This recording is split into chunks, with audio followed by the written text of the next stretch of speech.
Business owners, imagine going outside after a fierce storm, seeing shingles on the ground, holes in your siding, or damaged gutters. Whether it's your home or business, it's enough to give anyone a pit in their stomach and the feeling wondering how much the cost will be or how much damage has actually happened to my property. The chaos of the storm was enough, but now you have to deal with the added headache and the potential cost of the out-of-pocket expense or the possibility of filing an insurance claim. However, with the right guidance, you can tackle this challenge confidently. In this video, we will walk you through a step-by-step process of how to understand the complex nature of insurance claims, recognizing the key players, and ensure that you get the help you need to restore your property and peace of mind. Step 1, assessing the damage. After a storm, as you see that there is damage to your property, go outside and assess the damage to your property. As soon as you can do so safely, no running around in the storms. Look for signs such as missing shingles, dents in your siding, dents in your gutters, sagging gutters. Take photos and notes to document the extent of the damages, including close-up shots, wide-angle views. This documentation will serve as critical evidence when filing an insurance claim and can help ensure that all damage is properly accounted for. Step 2, contact your insurance agent. Let me quickly point out that a good insurance agent will prioritize your needs and help you understand policy details, coverage limits, and exclusions from the very beginning so that you can make the best decisions possible when selecting your policy. This is even before the storm happens. If your policy is not set up properly the way you think it should be, it's probably because either of a lack of communication between your agent and you, and his lack of ability to communicate that to you. Understanding the limits of your policy is incredibly important before you come across a storm or before it's too late. The policy that is written is the contract that they will base their coverage on, and if your policy isn't written the way you want it to be, your outcome of your coverage will be exactly what the policy was signed and what it was agreed upon at the very beginning. So be aware that agents prioritizing commissions on policies don't actually meet your needs.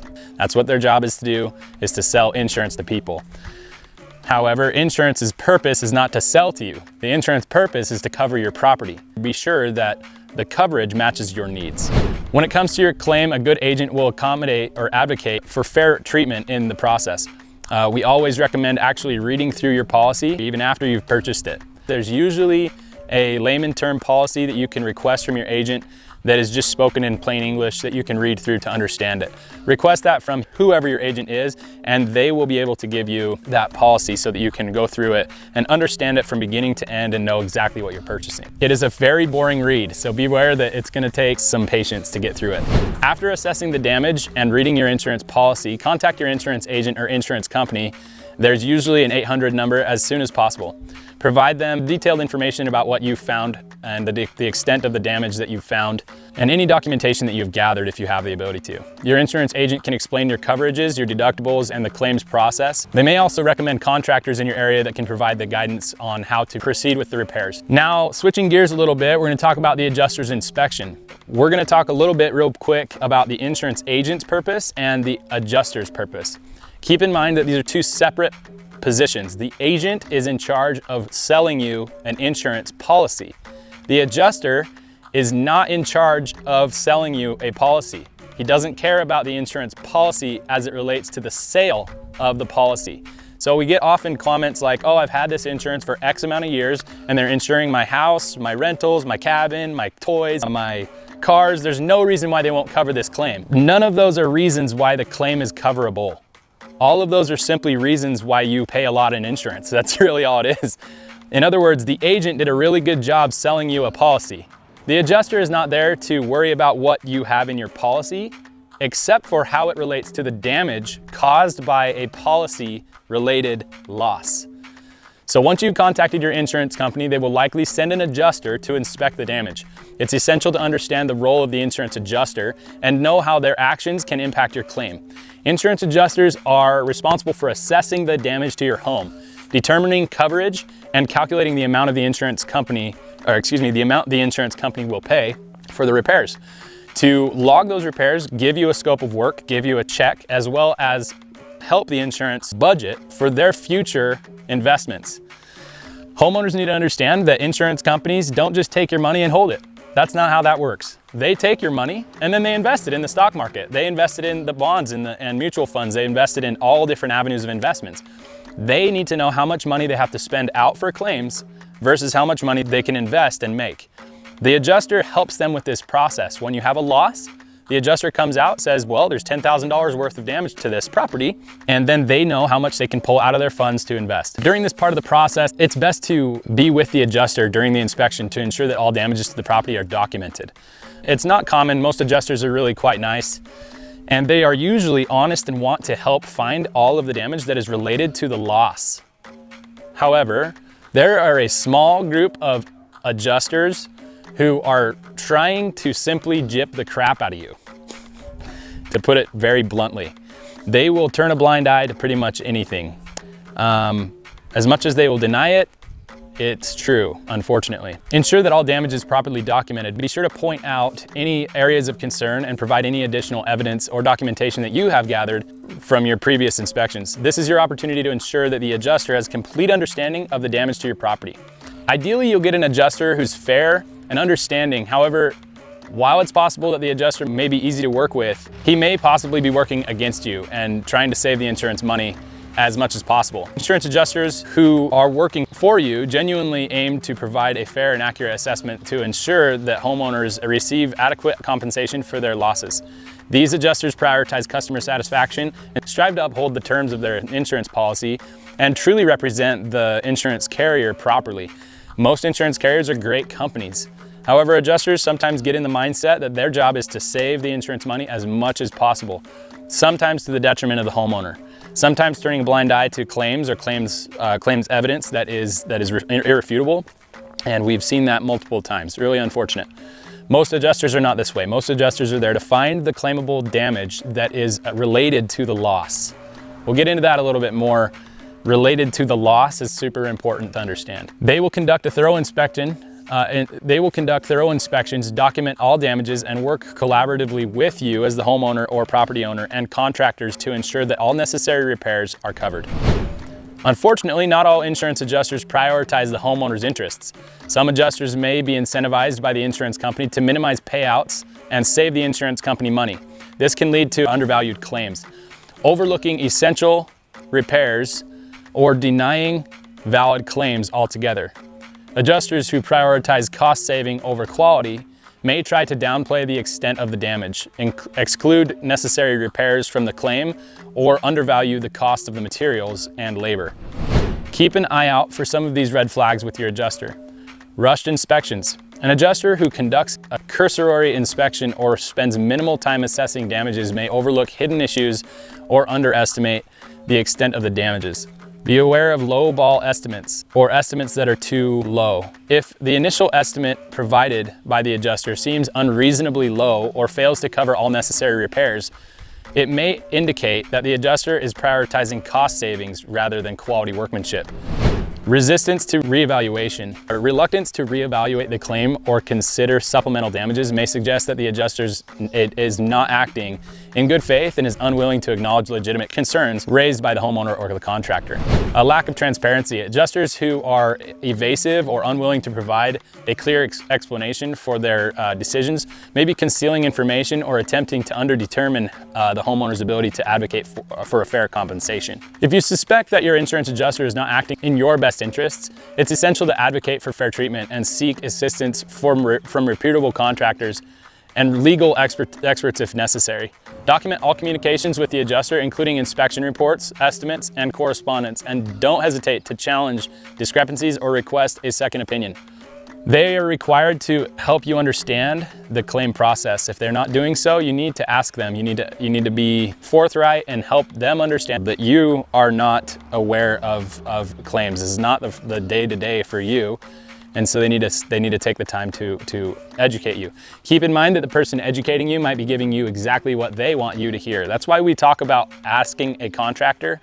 It's not that the contractor has really any strength in a claim to determine coverage. We don't have any strength in the claim to determine coverage, but what we do have is a wealth of knowledge as it relates to the cost of the actual goods sold to you, as well as the cost to perform the actual labor. Adjusters are not contractors, so when they put together a scope of work, really it's probably from a software that takes a general understanding of the area's zip code and probably a pretty close guess on what it's going to cost. A lot of homeowners think that total cost that they present to you is the end all total cost that they will be paying.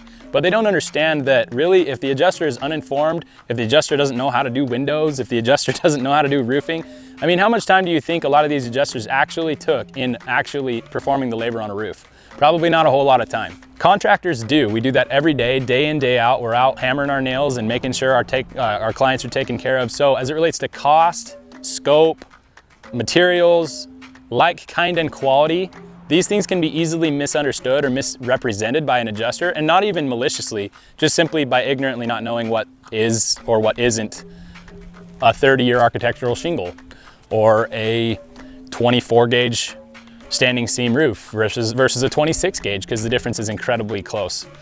Some things to recognize as well. The reality is that the squeaky wheel gets the oil. If you're not gonna speak to them, if you're not gonna share your opinions, they're not gonna tell you that they're not paying your costs. That's on their side. If you're playing poker, you don't play poker like this with your cards showing out. You play poker like this. And don't be a fool. They are playing their cards like this, not like this. As much as they want you to think they're playing your cards like this, they are playing them like this. And you need to know that if you're not seeing the whole picture, they will take advantage of you. If your original inspection was not performed, if you think it was cheap, if you think that the adjuster wasn't being fair, you as a homeowner have the ability to request a second inspection from another adjuster. The adjuster that is assigned to your claim can be reassigned to your claim, or reassigned to someone else's claim, or you can get another adjuster assigned to your claim. Other areas that you can actually cross-check if you want to spend the money on your own independent adjuster. Independent adjusters often are hired to set a second opinion against the original adjuster's scope of work. Keep in mind, the insurance company hired the adjuster. What side do you think the adjuster is on? Is he on your side, or do you think he represents the insurance company? If you were playing football and your head coach could stand on the sidelines of the opposing team, how do you think he would call the shots? How do you think he would call the plays? He could look right into the opposing coach's playbook and be like, that coach, that play, we're gonna beat this team and we're gonna destroy this team. They know that you don't know as much about insurance. They know that they know their contracts backwards, forwards, upside down, and sideways. They will play on that. They will play hard on that. I have unfortunately seen many claims where insurance carriers basically bully their way to get whatever they want. And as much as this is not as common, it is true that it happens pretty often. A brief story. A man had a roof with legitimate wind damage. We have pictures of that wind damage and I'll share them with you. The insurance company completely denied the claim, even though we presented the claim with complete evidence of the damage. They had irrefutable, confident evidence that it was wind damage. Because the homeowner didn't want to ruffle the feathers of the insurance, and because the insurance pushed and said, well, if you push on us, we'll basically sue you, which they can't do. He didn't want to go to arbitration, and in arbitration, he would have got an entire roof covered for the cost of his deductible. We don't seek to go into the legal battles with insurance companies, but sometimes it's necessary to get what you are rightfully owed. That policy hides under the word policy instead of agreement or contract, and the insurance is definitely using it as a contract. Black and white, heads or tails. It's not, there's a lot of gray area in insurance claims. So anyway, there's a lot I can say about that. Let's move on to the next spot. Step 4, choosing a contractor. Selecting the right contractor is crucial to ensuring that your home is properly repaired. It's essential to find a contractor who strikes the right balance between affordability and quality workmanship. While it may be tempting to choose the cheapest option to save money, it doesn't make a whole lot of sense. The most expensive way to buy anything is to buy it twice. Opting for the lowest bidder can often result in subpar work and additional expenses down to the line. Conversely, the most expensive contractor may not necessarily deliver the best value for your money. When choosing a contractor, prioritize reputable companies with a proven track record of excellence in roof replacement or exterior work. Siding repair and gutter replacement. Research potential contractors online, read reviews, and ask for references from past clients. A reputable contractor will have positive reviews and will be satisfied customers who can attest to their ability of work. A little bit about reviews. Google can be fooled. You can buy reviews from some dude in the Middle East. He can make random reviews. If you click on the review and you click on the profile of the individual, it will take you into their profile on Google and show you what they've also reviewed. If this person is not a local person, it's a fake review. So look into their reviews, see if they're actual legitimate reviews, or if this is just some guy that this contractor thinks he can cheat and make his own fake reviews and make himself look really awesome. Trust me, if you find that, run for the hills. That contractor is cheap. He will cheat you. He's cheating the system. You should just run. He's not a good contractor. That's probably the best way to vet reviews. Click into the profiles of the reviews. If someone put a 1-star review, see if they continuously 1-star other people. Are they just a negative person in general, or are they actually dissatisfied with the work that is performed? The other side is true as well. How many reviews are from the contractor's relatives? How many of them are just, hey, my cousin, can you give me a review? Yeah, that'd be great. And then they just make up some BS review. Pay attention to the reviews. Reviews really are a strong indicator on what the contractor does on a regular basis. If you read into the reviews, you can really understand what they do. Satisfied customers can attest to their quality of work. Avoid contractors who may be aligned with insurance companies, in the sense that if the insurance company invites the contractor to your home, be leery and be aware that that contractor is probably helping the adjuster and not necessarily helping you. That's not to say that the contractor wants to be present at the adjuster's meeting. That's a good sign. You should have your contractor present at the adjuster's meeting. But if the contractor was not invited by you, and you don't know the contractor, and the insurance brings them to the meeting, probably should raise a red flag.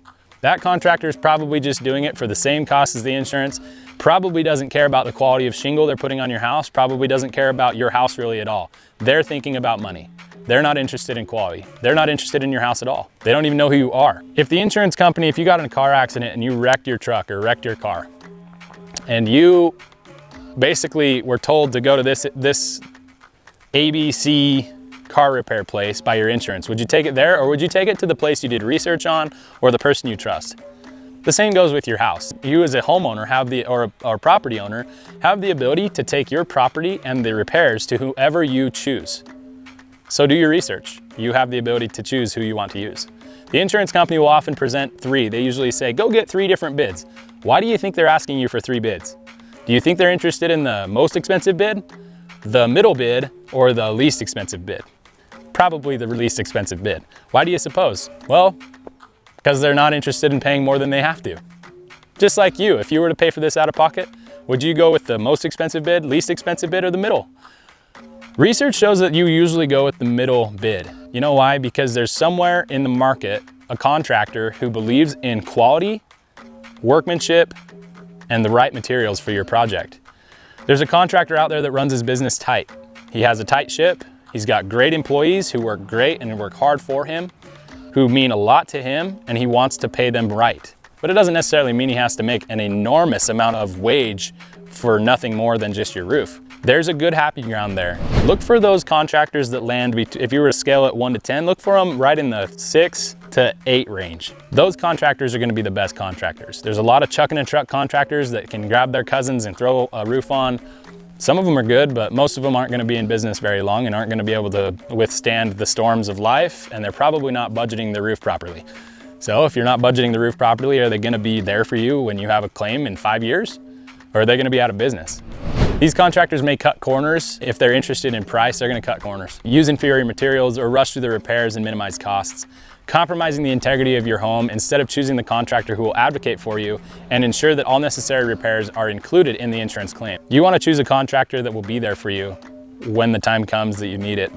Look for contractors who offer competitive pricing or without sacrificing quality. A contractor who provides a detailed estimate and transparent pricing breakdowns can help you understand the costs involved and make informed decisions. While it's essential for you to stay under budget and give you the best value for price. Investing in a reputable contractor may cost more upfront, but can save money in the long run by ensuring that repairs are done right the first time and minimizing the risk of future issues. By choosing a reputable contractor who values quality workmanship and customer satisfaction, you can rest assured that your home will be properly repaired and restored to its original condition. Don't be swayed by the allure of lowest bid or the highest price tag. Instead, focus on finding the contractor who offers the best value for your investment and will prioritize your needs throughout the repair process. Step 5, advocate for fair compensation. Again, advocate for fair compensation from your insurance company.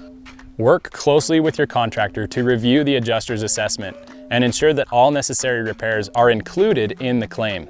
Be proactive and assertive in negotiations with your insurance company to achieve the best outcome for your home. If necessary, provide additional evidence or documentation to support your claim and ensure that you receive fair compensation for the damage to your property. Pro tip, this might sound obvious, but stay informed throughout the claims process. Review all documents carefully, including insurance policy, adjuster's assessment, and contractor's estimate. Ask questions if there's anything unclear and seek clarification from your insurance agent or contractor. We would recommend contractor.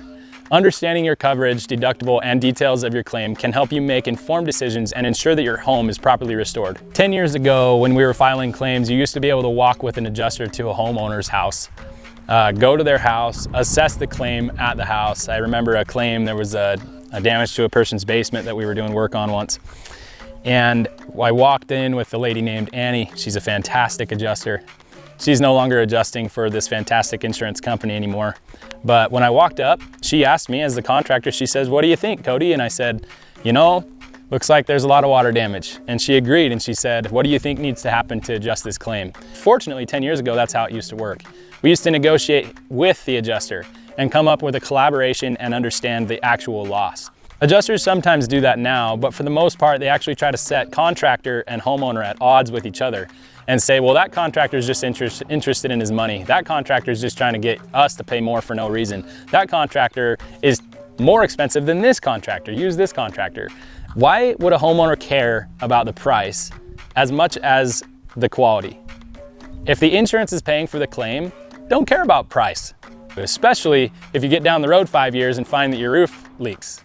Are you caring about price anymore? No, you don't care about price anymore. You care about the insurance providing a proper, fair assessment of the job and fair compensation so that contractor can feel comfortable in what he does.